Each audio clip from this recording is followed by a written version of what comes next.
ನಮಸ್ಕಾರ ಸ್ನೇಹಿತರೆ. ನೋಡಿ, ಇವತ್ತು ನಮಗೆ ದೇಹಕ್ಕೆ ಎಲ್ಲ ತರಹದ ಪೌಷ್ಟಿಕಾಂಶವು ಸಸ್ಯಜನ್ಯ ಪದಾರ್ಥದಲ್ಲಿ ಸಿಗುತ್ತೆ.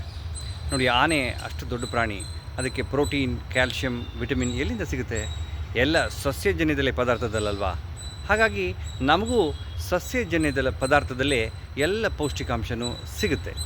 ಹಾಗಾಗಿ ನಾವು ಈ ಕ್ರೂರವಾದ ಇಂಡಸ್ಟ್ರಿಯಾದ ಮಾಂಸ, ಮೊಟ್ಟೆ ಹಾಗೂ ಹೈನುಗಾರಿಕೆ, meet, dairy and egg industry, ಇದು ತುಂಬ ಕ್ರೂರವಾಗಿದೆ. ಪ್ರಾಣಿಗಳನ್ನು ಬರ್ಬರವಾಗಿ ಹತ್ಯೆ ಮಾಡಿ, ಕೊಂದು ಹಿಂಸೆ ಮಾಡಿ ಬಂದ ಪದಾರ್ಥಗಳಾಗಿರುತ್ತೆ ಇವು.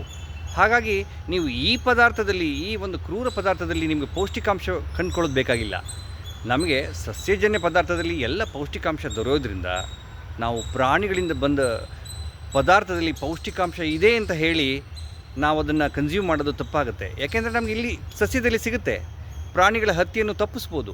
ಹಾಗಾಗಿ ತಮ್ಮಲ್ಲಿ ಏನು ಕೇಳ್ಕೊಳ್ಳೋದು ಅಂದರೆ, ನಮಗೆ ಪೌಷ್ಟಿಕಾಂಶ ಬೇಕೇ ಹೊರತು ಪ್ರಾಣಿಗಳ ಪದಾರ್ಥ ಬೇಡ.